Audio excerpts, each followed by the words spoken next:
നമസ്കാരം. ഇന്നത്തെ പ്രധാന വാർത്തകളുമായി ഷാജി കടക്കൽ. വ്യക്തതയും വായനാക്ഷമതയും വർദ്ധിപ്പിക്കാനായി ഇലക്ട്രോണിക് വോട്ടിംഗ് യന്ത്രങ്ങൾ ഇനി സ്ഥാനാർത്ഥികളുടെ കള്ളച്ചിത്രമടക്കം ഉപയോഗിക്കാനും സ്ഥാനാർത്ഥികളുടെ പേര്, സീരിയൽ നമ്പർ എന്നിവ കുറച്ചുകൂടി വ്യക്തമായി അച്ചടിക്കാനും ഇതിന് തെളിച്ചം കൂടിയ പേപ്പർ ഉപയോഗിക്കാനും തെരഞ്ഞെടുപ്പ് കമ്മീഷന്റെ തീരുമാനം. ബീഹാർ തെരഞ്ഞെടുപ്പ് മുതൽ പുതിയ രീതി നടപ്പാക്കുമെന്നും തെരഞ്ഞെടുപ്പ് കമ്മീഷൻ അറിയിച്ചു. എല്ലാ സ്ഥാനാർത്ഥികളുടെയും പേര് ഓരോ ഫോണ്ടിലാവണം എന്ന നിർദ്ദേശവും ഉണ്ട്.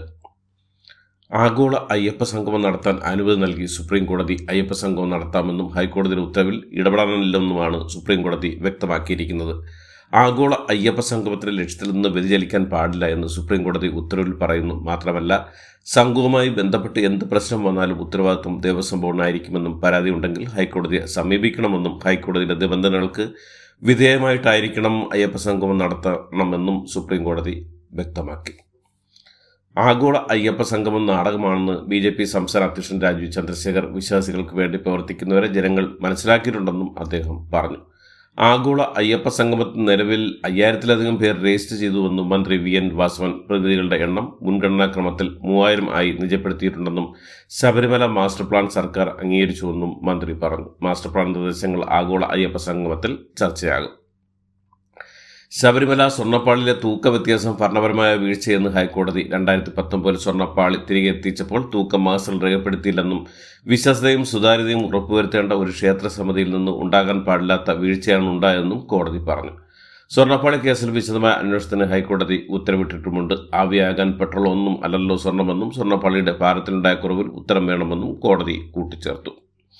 തന്റെ ഭരണകാലത്ത് പോലീസ് അതിക്രമങ്ങളെക്കുറിച്ച് നിയമസഭയിൽ മുഖ്യമന്ത്രി പിണറായി വിജയൻ നടത്തിയ പ്രശ്നത്തിന് മറുപടിയുമായി മുതിർന്ന കോൺഗ്രസ് നേതാവ് AK ആന്റണി, മുഖ്യമന്ത്രി ആയിരുന്ന കാലത്ത് തനിക്കും ഏറ്റവും ദുഃഖവും വേദനയും ഉണ്ടാക്കിയ കാര്യം ശിവഗിരിയിൽ പോലീസിനെ അയച്ച സംഭവമായിരുന്നുവെന്നും 1995 ഹൈക്കോടതിയുടെ ഉത്തരവ് നടപ്പാക്കാനായിരുന്നു അതെന്നും അവിടെ ഉണ്ടായ സംഭവങ്ങൾ പലതും നിർഭാഗ്യകരമായിരുന്നുവെന്നും ആന്റണി പറഞ്ഞു. സംഭവത്തെക്കുറിച്ച് അന്വേഷിച്ച ജസ്റ്റിസ് ബാലകൃഷ്ണൻ കമ്മീഷന്റെ റിപ്പോർട്ട് പരസ്യമാക്കാൻ സർക്കാർ തയ്യാറാവണമെന്നും ആന്റണി ആവശ്യപ്പെട്ടു. മുത്തങ്ങയിലെ പോലീസ് നടപടിയെക്കുറിച്ചും ആദിവാസി സമരത്തെക്കുറിച്ചും CBI അന്വേഷിച്ച് റിപ്പോർട്ട് നൽകിയിരുന്നു. ഇതും പരസ്യമാക്കാൻ സർക്കാർ തയ്യാറാവണം. ആ റിപ്പോർട്ടും ഈ സർക്കാരിന്റെ കയ്യിലുണ്ട്. എന്നിട്ട് ആരെയാണ് ആ റിപ്പോർട്ട് കുറ്റപ്പെടുത്തുന്നതെന്ന് വ്യക്തമാക്കണമെന്നും ആന്റണി ആവശ്യപ്പെട്ടു. പോലീസ് അതിക്രമങ്ങളെക്കുറിച്ചുള്ള സംബന്ധിച്ച പ്രതിപക്ഷത്തിന്റെ അടിയന്തര പ്രമേയം ചീറ്റിപ്പോയെന്ന് പറഞ്ഞാൽ ജനങ്ങളത് വിശ്വസിക്കില്ലെന്ന് KPC president Sunny Joseph MLA.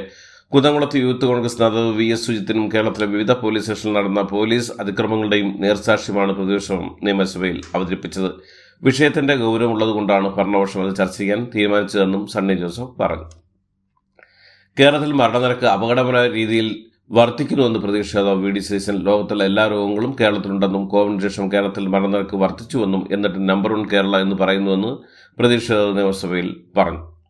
Amoebic മസ്തിഷ്ക ജ്വരം അപൂർവ രോഗമാണെന്നും എല്ലാ ജലസ്രോതസ്സുകളും അമീബ സാന്നിധ്യമുണ്ടെന്നും ആരോഗ്യമന്ത്രി വീണ ജോർജ്. ഈ രോഗത്തിന് ചികിത്സാ മാർഗരേഖ പുറത്തിറക്കുന്ന ഇന്ത്യയിലെ ആദ്യത്തെ സംസ്ഥാനമാണ് കേരളമെന്നും ഏകാരോഗ്യ ആശയത്തിൽ അധിഷ്ഠിതമായ ഒരു കർമ്മപദ്ധതി തയ്യാറാക്കിയ ലോകത്തിലെ ഏക ഭൂപ്രദേശമാണ് കേരളമെന്നും മന്ത്രി നിയമസഭയിൽ വ്യക്തമാക്കി. പ്രതിപക്ഷം കൊണ്ടുവന്ന അടിയന്തര പ്രമേയ ചർച്ചയിൽ മറുപടി പറയുകയായിരുന്നു മന്ത്രി. മുതിർന്ന കോൺഗ്രസ് നേതാവ് സോണിയാഗാന്ധി വയനാട് സന്ദർശിക്കും. രാഹുൽ ഗാന്ധിക്കൊപ്പം സോണിയാഗാന്ധി നാളെയാണ് വയനാട് വരുന്നത്. ഒരു ദിവസം സന്ദർശനം മാത്രമാണെന്നാണ് പുറത്തുവരുന്ന വിവരം. മകളും വയനാട് MPയുമായ പ്രിയങ്കാഗാന്ധി വയനാട്ടിൽ തുടരുന്നതിനിടെയാണ് ഇരുവരും ജില്ലയിലേക്ക് എത്തുന്നത്. സോണിയാഗാന്ധിയുടേത് സ്വകാര്യ സന്ദർശനത്തിന്റെ ഭാഗമാണെങ്കിലും നേതാക്കന്മാരെയും കാണുമെന്നാണ് പ്രാഥമിക വിവരങ്ങൾ. ഡോക്ടർ M ലീലാവലിക്കെതിരെ നടക്കുന്ന സൈബർ ആക്രമണം അങ്ങേയറ്റം അപലപനീയമാണെന്ന് വനിതാ കമ്മീഷൻ അധ്യക്ഷൻ അഡ്വക്കേറ്റ് P സതീദേവി. എറണാകുളത്ത് നടന്ന കമ്മീഷൻ അദാലത്തിന് ശേഷം സംസാരിക്കുകയായിരുന്നു അവർ. കേരളം ആദരിക്കുന്ന പ്രശസ്ത നിരൂപകയും എഴുത്തുകാരിയുമായ ടീച്ചറെ അധിക്ഷേപിക്കുന്നത് വേദനാജനകമാണെന്നും പ്രായം പോലും കണക്കിലെടുക്കാതെയാണ് ആക്രമിക്കുന്നതെന്നും കേരളീയ സമൂഹം ഇതിനെതിരെ പ്രതികരിക്കേണ്ടതെന്നും അധ്യക്ഷ പറഞ്ഞു. ഗുരുവായൂർ ക്ഷേത്രത്തിൽ പുതിയ മേൽശാന്തിയെ തെരഞ്ഞെടുത്തു. പാലക്കാട് സ്വദേശി മൂർത്തിയെടുത്ത് സുധാകരൻ നമ്പൂരിയാണ് നറുക്കെടുപ്പിലൂടെ തെരഞ്ഞെടുത്തത്. ഗുരുവായൂർ ക്ഷേത്രത്തിൽ ഒക്ടോബർ 1 മുതൽ 6 മാസത്തേക്കാണ് കാലാവധി. 51 പേരിൽ നിന്നാണ് അദ്ദേഹത്തെ മേൽശാന്തിയായി തിരഞ്ഞെടുത്തത്. കോഴിക്കോട് വെർച്വൽ അറസ്റ്റിലൂടെ റിട്ടയർ അധ്യാപികയായ 18 ലക്ഷം തട്ടിയെടുത്ത കേസിൽ മുഖ്യപ്രതി അറസ്റ്റിൽ. താമരശ്ശേരി സ്വദേശി മുഹമ്മദ് സൽമാനാണ് പിടിയിലായത്. വിദേശത്തായിരുന്ന പ്രതിക്കായി ലുക്കൌട്ട് നോട്ടീസ് ഇറക്കിയിരുന്നു. 6 മാസം മുമ്പാണ് തട്ടിപ്പ് നടന്നത്. കൊയിലാണ്ടി സ്വദേശിയായ റിട്ടയർഡ് അധ്യാപികയ്ക്കാണ് പണം നഷ്ടമായത്. മുസ്ലിം ലീഗ് സംസ്ഥാന ജനറൽ സെക്രട്ടറി PK ഫിറോസിന് മറുപടിയുമായി KT ജലീൽ MLA. താൻ എവിടേക്കും ഒളിച്ചോടിയിട്ടില്ലെന്ന് തനിക്ക് എവിടെയും ബിസിനസ്സും വിസ ഇല്ലെന്നും ഫിറോസിനെ പോലുള്ള പ്രമാണിമാർ കിട്ടുന്നതാണ് ബിസിനസ് വിസയെന്നും KT ജലീൽ പറഞ്ഞു. മലയാളം സർവകലാശാല ഭൂമി വിഷയം നിയമസഭയിൽ കൊണ്ടുവരാൻ ലീഗിനെ വെല്ലുവിളിക്കുകയാണെന്നും തിരൂരിൽ പ്രതിഷേധം നടത്താനുള്ള ലീഗ് തീരുമാനം തിരൂർക്കാർക്ക് തന്നെ അറിയുമെന്നും ജലീൽ പറഞ്ഞു. ആലപ്പുഴ പൂച്ചാക്കലിൽ കാണാതായ വിദ്യാർത്ഥികളെ കണ്ടെത്തി. ബാംഗ്ലൂർ റെയിൽവേ സ്റ്റേഷനിലാണ് ഇരുവരെയും കണ്ടെത്തിയത്. ഇന്നലെ വൈകിട്ട് സ്കൂൾ വിട്ട് വീട്ടിൽ എത്തിയ ശേഷം പുറത്തുപോയ കുട്ടികൾ തിരികെ എത്താൻ തുടർന്ന് രക്ഷിതാക്കൾ പോലീസിൽ പരാതി നൽകുന്നു. അന്വേഷണം നടക്കുന്നതിനിടെ ഇവർ ബാംഗ്ലൂരിൽ നിന്നുണ്ടെന്ന് റെയിൽവേ പോലീസ് അറിയിച്ചത്.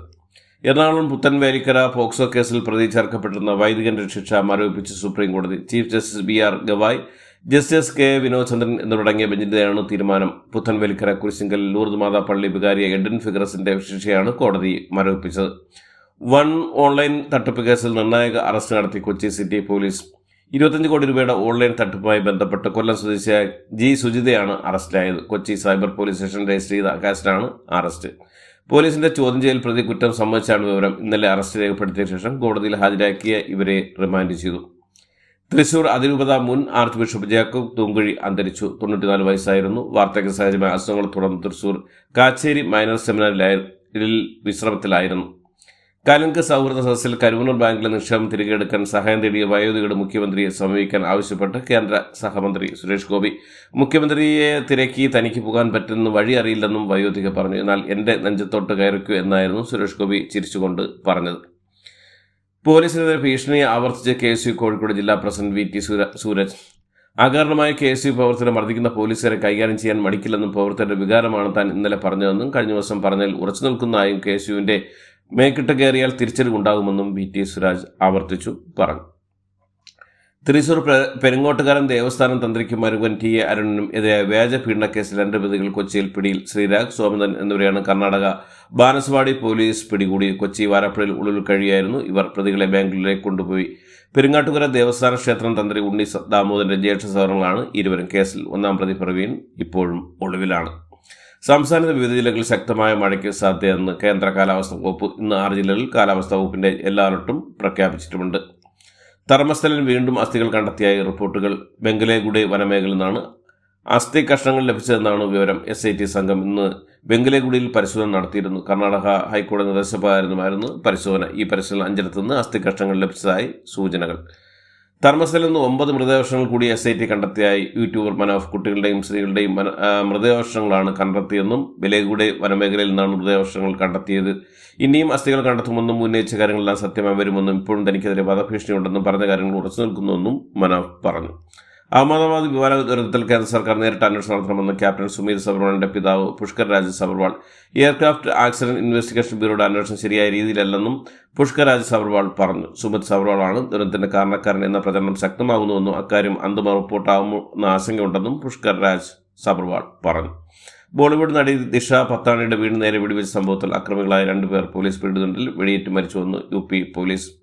ജോർജിയയിലെത്തിയ 56 ഇന്ത്യക്കാർക്ക് മനുഷ്യരഹിതമായ പെരുമാറ്റം നേരിടേണ്ടി പരാതി. ധ്രുവ്യ പട്ടേൽ എന്ന യുവതി ഇൻസ്റ്റാഗ്രാം പോസ്റ്റിലാണ് അനുഭവം പങ്കുവച്ച. സാധുവായി ഈ വിസയും മറ്റു ഉണ്ടായിരുന്നിട്ടും സദാക്ലോ അതിർത്തിയിൽ വെച്ച് തങ്ങളെ അവമാനിക്കുകയും ദീർഘനേരം തടഞ്ഞു വെക്കുകയും ചെയ്തതായി യുവതി ആരോപിച്ചു.